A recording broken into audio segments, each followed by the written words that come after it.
میں کتنی دیر تک بے ہوشی کی کیفیت سے دو چار رہا مجھے یاد نہیں، لیکن دوبارہ زندگی کا احساس اس وقت ہوا جب ایک مدھم سی آواز مجھے کہیں دور سے آتی سنائی دی۔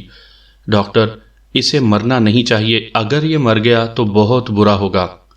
میرا کام انسان کو بیماری دکھ سے نجات دلانا ہے، آپ پریشان نہ ہوں، یہ بچ جائے گا۔ لیکن دوسری آواز ڈاکٹر کی تھی جو کچھ کہتے کہتے خاموش ہو گیا تھا۔ لیکن کیا ڈاکٹر؟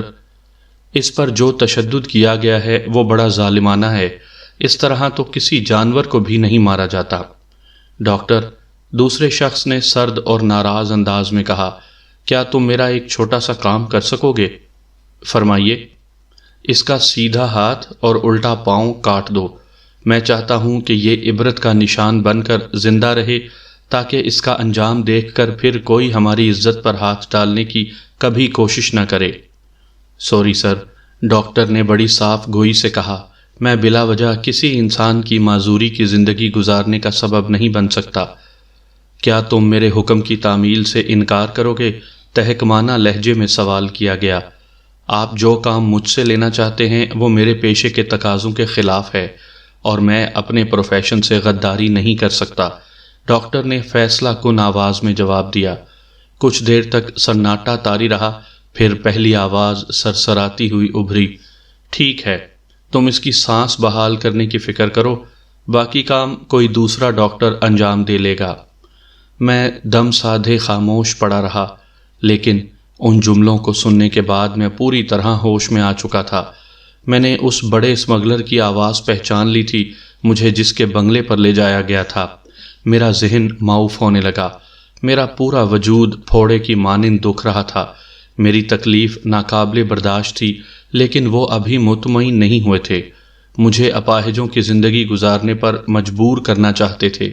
ڈاکٹر نے انکار نہ کیا ہوتا تو وہ اپنی خواہش کی تکمیل میں زیادہ دیر بھی نہ لگاتے۔ مجھے میری دیانتداری اور ایمانداری کی جو سزا دی جا چکی تھی، اس سے ان کے دل کو ٹھنڈک نہیں ملی تھی۔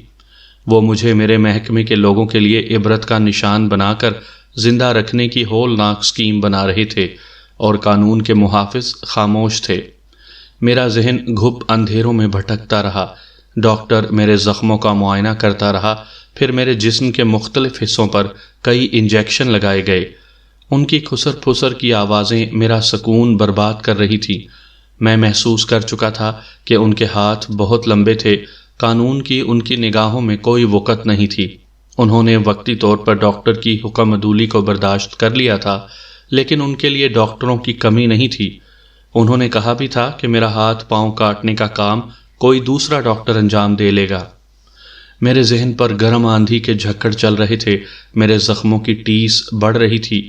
وہ مجھے مارنا نہیں چاہتے تھے، زندہ رکھنے کی باتیں کر رہے تھے، لیکن میں اپاہجوں کی زندگی قبول کرنے کو تیار نہیں تھا۔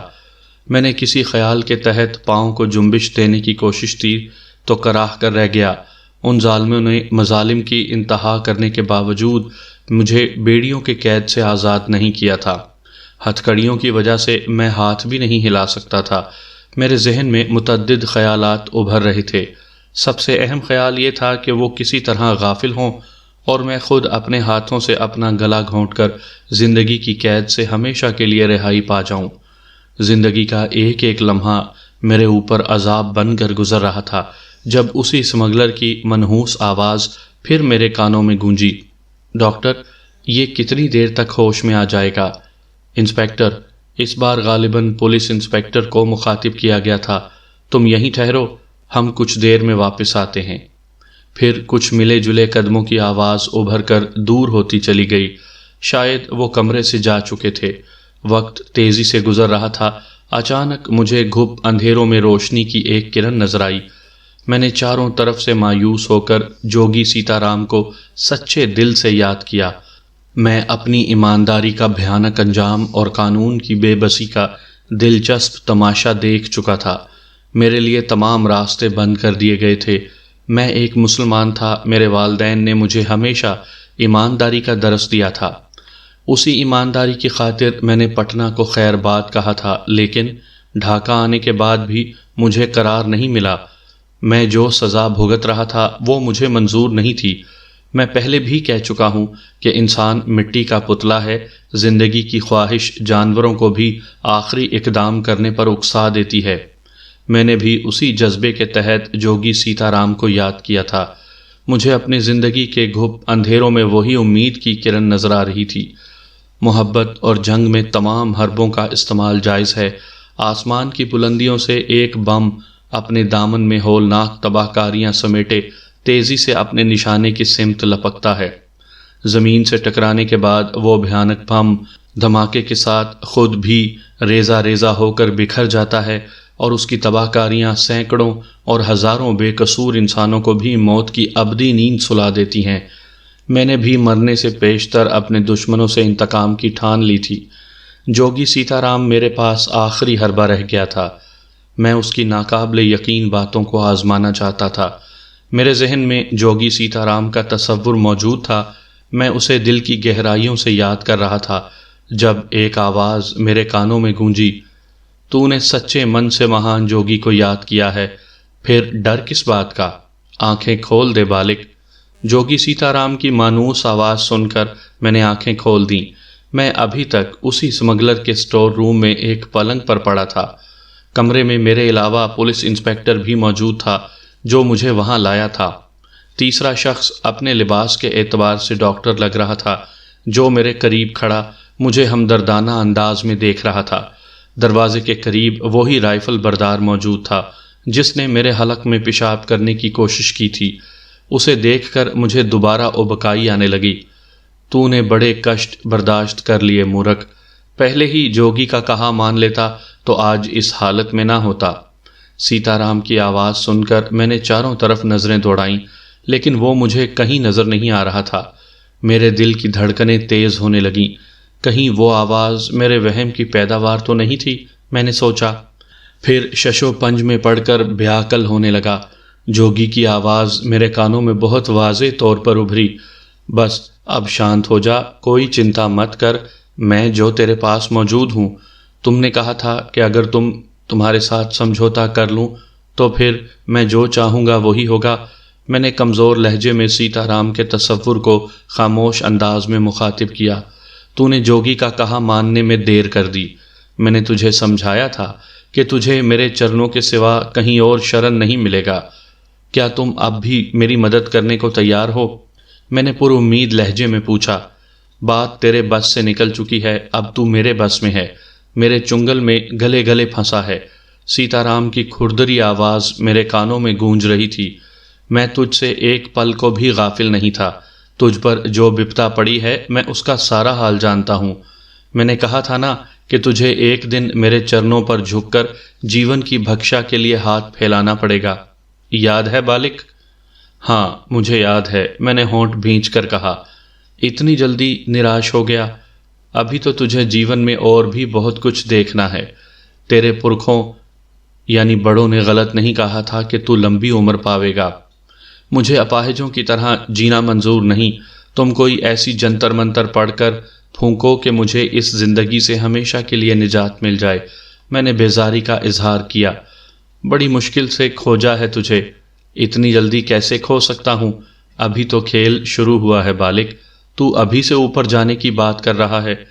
جوگی سیتا رام نے میری بے بسی کا مذاق اڑاتے ہوئے کہا، پھر دوسرے ہی لمحے بے حد سنجیدگی سے بولا، میں تیرے ساتھ اب بھی سمجھوتا کر سکتا ہوں، پرنتو ایک ہی شرط ہوگی۔ وہ کیا؟ میں نے تیزی سے پوچھا۔ تجھے جوگی کی ہر آگیا کا پالن کرنا ہوگا، کبھی ہچر مچر کرنے کی بھول نہیں کرے گا، دھرم کرم کو بھی درمیان میں نہیں لائے گا۔ سیتا رام ٹھوس لہجے میں مجھے سمجھا رہا تھا، کبھی چھل کپٹ سے کام نہیں لے گا۔ مجھے منظور ہے، میں نے زندگی بچانے کی خاطر بغیر سوچے سمجھے کہا۔ ان نامساعد حالات میں سوچنے کا وقت تھا بھی نہیں۔ من کو اچھی طرح ٹٹول کر ایک بار فیصلہ کر لے، ابھی سمے تیرے ہاتھ میں ہے۔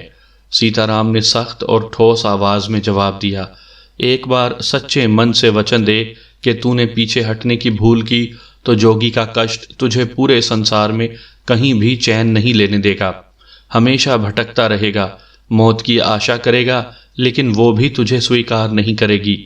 مجھے تمہاری ہر شرط منظور ہے۔ میں نے جلد بازی کا مظاہرہ کیا۔ تو پھر بے فکر ہو جا۔ اس نے بڑے یقین سے کہا، تو جوگی کی شرن میں آ گیا ہے، اب کوئی شکتی تجھے پریشان نہیں کرے گی۔ تم اب کیسا محسوس کر رہے ہو؟ ڈاکٹر نے نرم آواز میں مجھے مخاطب کیا۔ ابھی تک زندہ ہوں، میں نے کرب میں ڈوبی آواز میں جواب دیا۔ مایوس مت ہو، اس نے مجھے جھوٹی تسلی دی، تم بہت جلد ٹھیک ہو جاؤ گے۔ یہ تمہاری خوش فہمی ہے ڈاکٹر، میں نے تلخ لہجے میں کہا۔ جس کام سے تم نے انکار کر دیا ہے وہ کوئی اور کر دے گا۔ ڈاکٹر نے میری بات سن کر ہونٹ بھینچ لیے۔ انسپکٹر تیزی سے لپکتا ہوا قریب آیا۔ ڈاکٹر، اس نے شاید ہماری باتیں سن لی ہیں۔ ہو سکتا ہے، ڈاکٹر نے سرد آ بھر کر جواب دیا۔ انسپکٹر جواب میں کچھ کہنا چاہتا تھا کہ وہی اسمگلر پھر اپنے ایک اسلحہ بردار باڈی گارڈ کے ساتھ سامنے آ گیا جسے تجمل بخاری نے پکڑ کر چھوڑ دیا تھا۔ مجھے ہوش میں دیکھ کر اس کی آنکھوں میں پھر انتقام کے شعلے بھڑکنے لگے۔ اسے دیکھ کر میری آنکھوں میں خون اتر آیا۔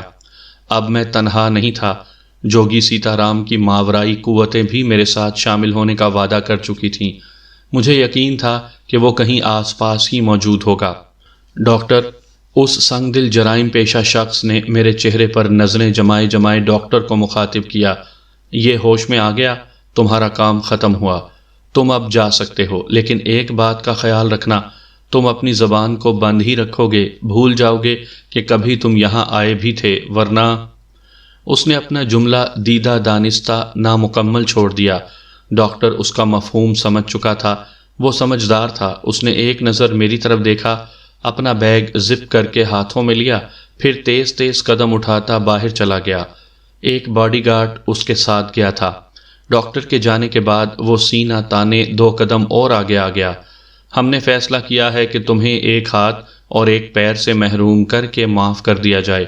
اس نے بڑے سرد اور شفاف لہجے میں کہا، تمہیں 1 سال کی سزا ہوگی۔ جیل کا ڈاکٹر میرا واقف کار ہے، وہ تمہارا اتنا علاج ضرور کر دے گا کہ تم زندہ رہو۔ میں خاموشی سے اس کی بات سنتا رہا۔ بچنے کی ایک ہی شکل ہے، اس نے تھوڑے سے توقف سے کہا، مخبر کا نام اگل دو اور سزا کاٹنے کے بعد اس ملک سے کہیں دور چلے جاؤ۔ بالک، جوگی سیتا رام کی آواز میرے کانوں میں گونجی۔ میں نے کہا تھا کہ میں اب آ گیا ہوں، تو نشچنت ہو جا، پرنتو تو ابھی تک سہما سہما سا نظر آ رہا ہے۔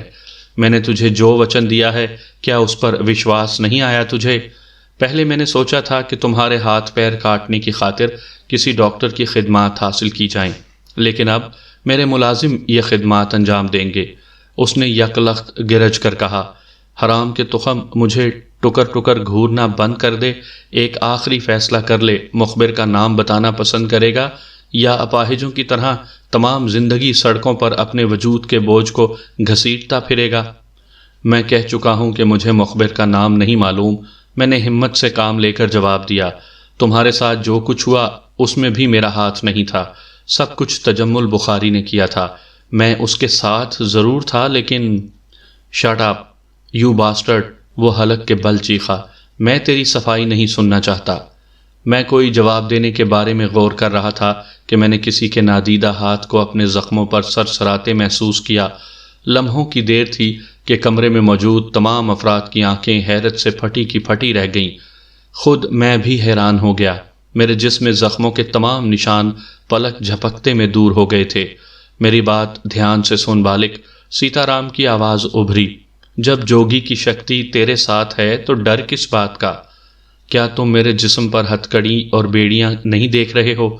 میں نے دھڑکتے دل سے کہا۔ میں ایک ہوں اور وہ 4، باہر ان کے اور گرگے بھی موجود ہوں گے، میں تنہا کس کا مقابلہ کروں گا؟ تو اب تنہا نہیں ہے مورخ، سیتا رام کی مہان شکتی بھی تیرے ساتھ ہے، لیکن…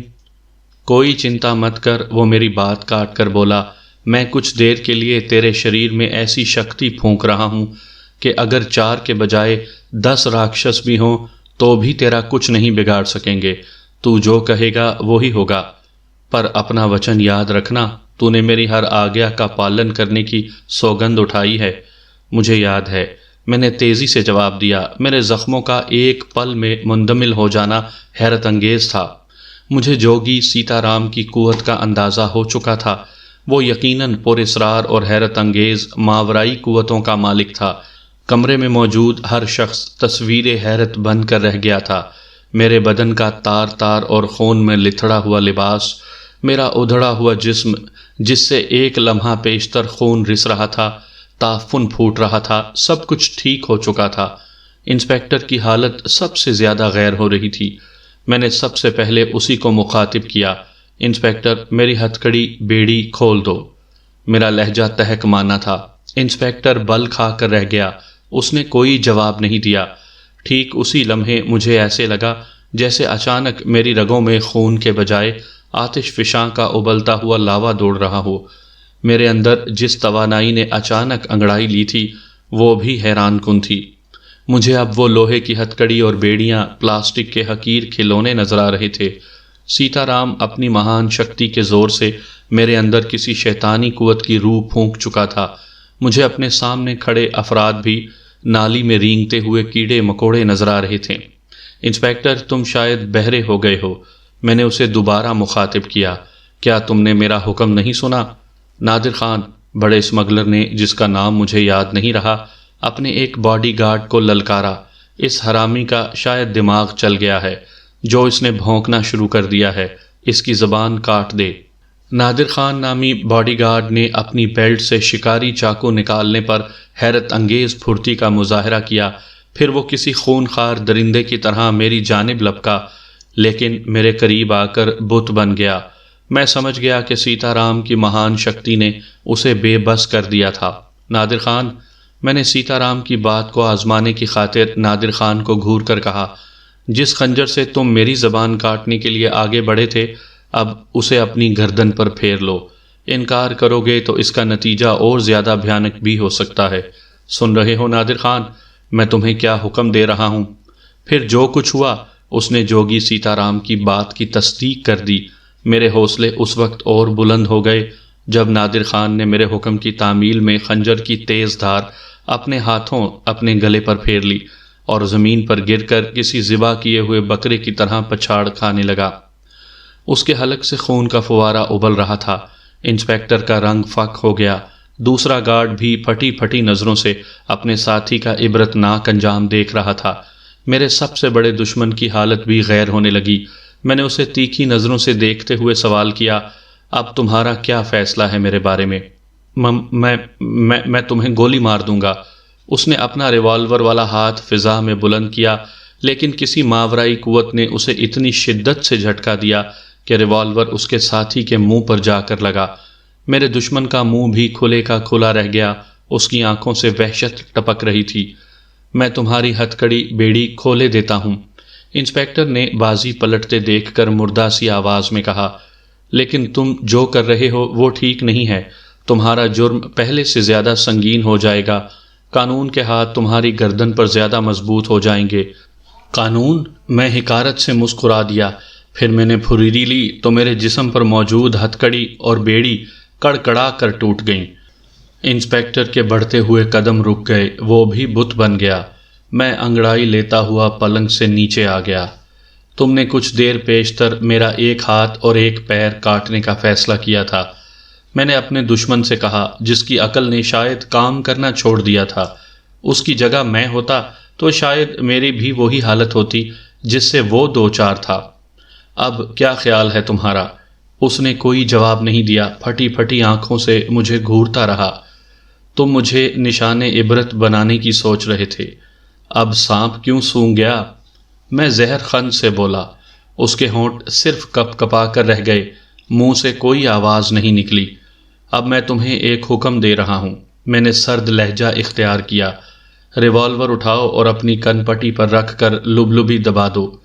میرے کہنے کی دیر تھی، وہ کسی سعادت مند بچے کی طرح آگے بڑھا، فرش پر پڑے ہوئے ریوالور کو اٹھا کر اپنی کن پٹی پر لگایا، پھر اسے ٹریگر دبانے میں بھی کوئی ہچکچاہٹ نہیں ہوئی۔ اس کی پہاڑ جیسی لاش لڑکھڑاتی ہوئی فرش پر گری اور گاڑے گاڑے خون سے فرش سرخ ہونے لگا تو انسپیکٹر کی پتلون گیلی ہو گئی۔ خوف اور دہشت کے احساس سے اس کا پیشاب خطا ہو گیا۔ اس کا جسم اس طرح لرز رہا تھا جیسے اسے بجلی کے ننگے تاروں میں لپیٹ کر 440 پاور کا کرنٹ چھوڑ دیا گیا ہو۔ کمرے میں اب واحد وہ گارڈ باقی رہ گیا جس نے میرے منہ پر پیشاب کرنے کا اعزاز حاصل کیا تھا۔ اس کی آنکھوں سے بھی خوف جھانک رہا تھا۔ چہرے کی رنگت اس طرح زرد ہو گئی تھی جیسے وہ برسوں سے یرکان کے مرض میں مبتلا ہو۔ تمہارا نام؟ میں نے زہر خند سے پوچھا۔ باس مجھے جابر کہا کرتا تھا، وہ ہکلانے لگا۔ مجھے اس کا جواب سن کر ہنسی آ گئی۔ وہ موت کے دہانے پر کھڑا تھا مگر ابھی تک خود کو جابر سمجھ رہا تھا۔ میں نے اسے بھی وہی حکم دیا جو نادر خان کو دے چکا تھا۔ اس کی زندگی کا سورج بھی غروب ہو چکا تو میں انسپیکٹر کی طرف پلٹا۔ تم قانون کے محافظ ہو، ایک ذمہ دار آفیسر ہو، میں نے اس کا مضحکہ اڑاتے ہوئے کہا۔ میں تمہیں حکم نہیں دے سکتا، تم خود مجھے اپنے فیصلے سے آگاہ کرو گے۔ میں نے جو کچھ کیا اس میں میری مرضی کو کوئی دخل نہیں، انسپیکٹر نے روحانسی آواز میں کہا۔ مجھے مجبور کیا گیا تھا، اگر میں اوپر کے احکامات کی تعمیل نہ کرتا تو وہ مجھے برطرف کر دیتے، شاید مجھے اپنے راستے سے ہٹانے میں بھی دریغ نہ کرتے۔ یہ جو کچھ کہہ رہا ہے اس میں رتی برابر بھی جھوٹ نہیں۔ جوگی سیتا رام کی آواز سنائی دی۔ اسے شمع کر دو بالک، اس سے کہو کہ تمہیں خاموشی سے دوبارہ لاک اپ تک پہنچا دے۔ کیا مجھے دوبارہ جیل کی سلاخوں کے پیچھے جانا پڑے گا؟ میں نے احتجاج کرنے کی کوشش کی۔ دھیرج بالک، دھیرج، سیتا رام نے کہا۔ میں چاہوں تو تجھے ہمالیہ کی چوٹی پر بھی پہنچا سکتا ہوں، پرنتو یہ جو 3 لاشیں یہاں پڑی ہیں یہ کس کے کھاتے میں جائیں گی؟ میں سمجھا نہیں، میں نے تعجب سے پوچھا۔ جوگی کے سلسلے میں اپنے حق میں کوئی غلط وچار مت لا بالک، میں جانتا ہوں کہ تیری مکتی اسی میں ہے کہ واپس تھانے میں چلا جا، باقی سب اپنے گرو پر چھوڑ دے۔ تو جیل میں رہ کر بھی راج کر سکتا ہے، لیکن ایک رات اور گزار لے، پھر دیکھنا کہ جوگی کی مہان شکتی تجھے کیا کیا چمتکار دکھاتی ہے۔ میرے پاس سیتا رام کی بات مان لینے کے سوا کوئی چارہ نہیں تھا۔ انسپیکٹر، میں نے جوگی کے مشورے پر انسپیکٹر کو گھورتے ہوئے کہا، میں تمہاری جان بخش سکتا ہوں ایک شرط پر۔ میں تمہاری ساری شرطیں ماننے کو تیار ہوں۔ انسپیکٹر کے چہرے پر زندگی کے بجھتے ہوئے چراغ کی لو پھر ٹمٹمانے لگی۔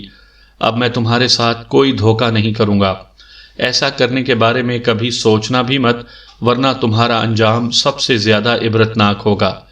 میں نے اسے سرد آواز میں جواب دیا، پھر بولا، تم مجھے اسی حوالات میں پہنچا دو جہاں سے لائے تھے، لیکن ایک بات ذہن نشین کر لو، میرے سلسلے میں تمہاری زبان ہمیشہ تالو سے چپکی رہے گی۔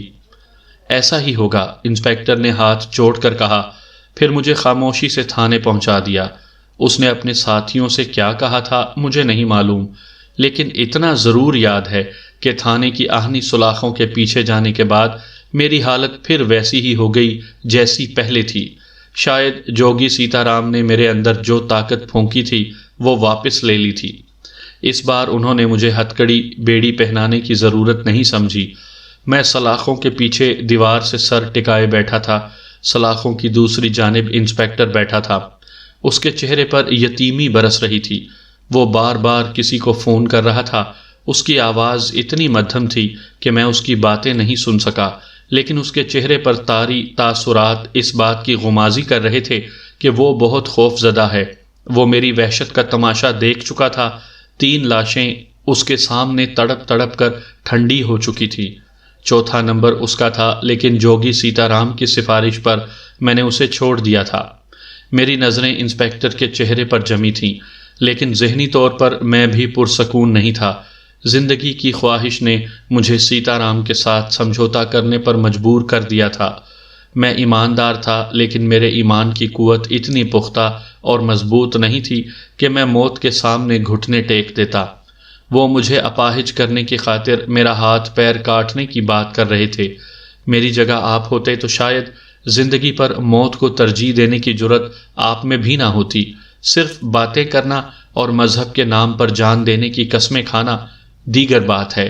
عام حالات میں انسان دوسروں کے سامنے بڑی بڑی باتیں کرتا ہے، لمبے چوڑے دعوے کرتا ہے، لیکن کتے جیسے جانور کے بھونکنے کی آواز سن کر بھی خوف زدہ ہو جاتا ہے۔ ایک ذرا خراش آ جائے تو تڑپ اٹھتا ہے، بل بلانے لگتا ہے۔ میرے اوپر 4 آدمیوں نے مل کر جو تشدد کیے اس کی تفصیل بڑی ہولناک اور ناقابل بیان ہے۔ میں آخری وقت تک ثابت قدم رہا، لیکن جب ان ظالموں نے مجھے نشان عبرت بنانے کی خاطر میرے ہاتھ پاؤں کاٹنے کی بات کی تو میرے قدم لڑکھڑا گئے۔ میں نے سیتا رام سے سمجھوتا کر لیا اور اب میرے نامہ اعمال میں 3 انسانوں کا قتل لکھا جا چکا تھا۔ میں نے جو کچھ کیا وہ بحالت مجبوری کیا۔ قدموں کے نیچے دبا ہوا کوئی حقیر کیڑا بھی زندگی بچانے کی خاطر اپنے سے 1000 گنا بڑے انسان کو کاٹ لیتا ہے۔ میں بھی ان کے ستم برداشت نہ کر سکا۔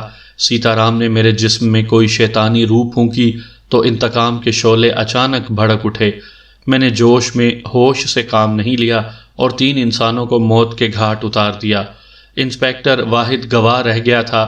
میں اسے بھی اس کے کیے کی سزا دینا چاہتا تھا، لیکن سیتا رام درمیان میں آ گیا۔ اس کا مشورہ شاید ٹھیک ہی تھا۔ انسپیکٹر بھی جہنم رسید ہو جاتا تو میرا شمار بھی مفرور مجرموں کی فہرست میں کیا جاتا، لیکن میں محفوظ تھا۔ قانون کے جو محافظ مجھے حوالات سے نکال کر لے گئے تھے وہی واپس بھی لائے تھے۔ انہوں نے جو کچھ کیا تھا وہ بھی قانون کے خلاف تھا۔ وہ زبان نہیں کھول سکتے تھے، چپ رہنے پر مجبور تھے۔ شاید یہی بات انسپیکٹر کو الجھا رہی تھی۔ وہ غالباً اپنے اوپر والوں کو میری وحشت کی کہانی سنا رہا ہوگا، دوسری جانب سے اس کی کہانی کو جھٹلایا جا رہا ہوگا۔ ایسا بھلا کیسے ممکن ہو سکتا تھا کہ ایک ایماندار مجرم جس پر مستقل جبر و تشدد کیا گیا ہو، جو ہتھ کڑی بیڑی میں جکڑا ہوا ہو، اس کے ایک اشارے پر لوہے کے پکے جوڑ اور موٹے موٹے تالے کڑکڑا کر ٹوٹ گئے ہوں، اس کے حکم سے 3 جرائم پیشہ افراد نے خود اپنے ہاتھوں سے اپنی زندگی کے چراغ گل کر دیے ہوں، اپنے گلے پر چھری پھیر لی ہو، اپنے آپ کو گولی مار کر ہلاک کر لیا ہو۔ وہ انسپیکٹر کے بیان کو اس کے دماغ کا خلل قرار دے رہے ہوں گے، لیکن جب تصدیق کے طور پر انہیں 3 لاشوں کا بھیانک ثبوت ملے گا تو ان کے دماغ کی ساری چولیں بھی ہل کر رہ جائیں گی۔ ممکن ہے وہ ان 3 لاشوں کو میرے بجائے انسپیکٹر کے کھاتے میں ڈال کر اسے پھانسی لٹکا دیں۔ عملے کے دوسرے افراد بھی عمر قید کی سزا بھگتنے پر مجبور کر دیے جاتے، لیکن حقیقت وہی تھی جو انسپیکٹر کی زبان اگل رہی تھی۔ میں بھی اپنے قاتل ہونے کا بذات خود چشم دید گواہ تھا۔ میرے ذہن میں طوفان اٹھ رہا تھا۔ میں ایمانداری کے دائرے سے نکل کر قاتلوں کی صف میں کھڑا ہو گیا تھا۔ ان کے پاس کوئی ثبوت نہیں تھا، لیکن میرا ضمیر مجھے ملامت کر رہا تھا۔ میرے کردار کی عدالت مجھے مجرم قرار دے رہی تھی۔ میں نے کوئی بے ایمانی نہیں کی تھی۔ جوگی سیتا رام کی پراسرار اور ناقابل یقین شیطانی قوتوں نے میرا ساتھ نہ دیا ہوتا تو میں ناکام ہو جاتا، وہ کامیاب ہو جاتے۔ لڑائی کے میدان میں بھی ایک جیت اور دوسرے کی ہار ہوتی ہے۔ میرے ساتھ بھی ایسا ہی ہوا۔ میں بازی ہارتے ہارتے جیت گیا۔ 3 انسانوں کے خون کے دھبے میرے دامن پر موجود تھے، لیکن میں پولیس کی تحویل میں حوالات میں بند تھا۔ سنگین بردار پہرے دار ڈیوٹی پر تعینات تھے۔ مجھے انصاف کی عدالت میں قاتل قرار دینا ان کے لیے ناممکن ہی تھا۔ ساری باتیں میرے حق میں تھیں۔ میں دیوار سے ٹیک لگائے بیٹھا خود اپنا احتساب کر رہا تھا جب جوگی سیتا رام کی آواز پھر میرے کانوں میں گونجی۔ کن جھمیلوں میں الجھ رہا ہے مورخ؟ جو کچھ ہوا وہی بھوش میں لکھا تھا، اور منش بھوش کے لکھے کو کبھی ٹال نہیں سکتا۔ لیکن اب کیا ہوگا؟ میں نے بے چینی سے دریافت کیا۔ اب بھی وہی ہوگا جو بھوش لکھا جا چکا ہے۔ جوگی کی آواز میں اطمینان تھا۔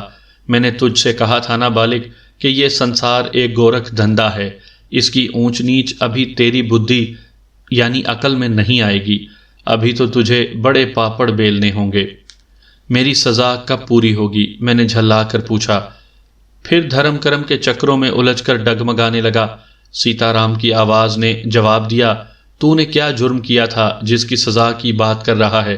دوشی تو وہ ہیں جنہوں نے نردوش ہوتے ہوئے بھی تجھے اس نرک میں جھونک دیا، لیکن اب سمے پلٹ گیا ہے۔ اب میں تیرے ساتھ ہوں۔ اب وجے یعنی جیت تیری ہوگی۔ انہیں اپنے کیے کی سزا بھگتنی پڑے گی۔ بس ایک رات اور بتا لے، اس کے بعد تیری ساری کٹھنائیاں دور ہو جائیں گی۔ جوگی سیتا رام نے غلط نہیں کہا تھا۔ دوسرے دن مجھے عدالت میں پیش کیا گیا تو پولیس کے اپنے پیشہ ور گواہ سابقہ بیان سے منحرف ہو گئے۔ تجمل بخاری کی جگہ جو دوسرا آفیسر کیس بھگتانے آیا تھا وہ بھی بوکھلا گیا۔ گواہوں کے منحرف ہونے کے بعد مجھے باعزت طور پر بری کر دیا گیا۔ مجھے فاضل مجسٹریٹ کی بے بسی پر ہنسی آ گئی۔ میں بری ہونے کے بعد اپنے اپارٹمنٹ پر پہنچا تو وہاں کسی اور کا قبضہ تھا۔ لوگ مجھے نفرت بھری نظروں سے دیکھ رہے تھے۔ مجھے جھوٹے مقدمے میں ملوث کیا گیا تھا، لیکن میرے پاس پڑوس میں رہنے والوں کی نگاہوں کا زاویہ بدل چکا تھا۔ میں بے یار و مددگار رہ گیا تھا۔ میں بوجھل بوجھل قدموں سے نیچے آیا تو جھرنا سامنے گاڑی میں موجود تھی۔ میں نے کترا کر گزر جانا چاہا، لیکن اس نے گاڑی سے نیچے اتر کر میرا راستہ روک لیا۔ میں ایک ضروری کام سے کچھ دنوں کے لیے ڈھاکہ سے باہر گئی ہوئی تھی۔ مجھے تمہارے حالات کا علم نہیں تھا۔ اس نے میری آنکھوں میں جھانکتے ہوئے کہا، میں یہاں ہوتی تو تمہاری مدد کو ضرور آتی۔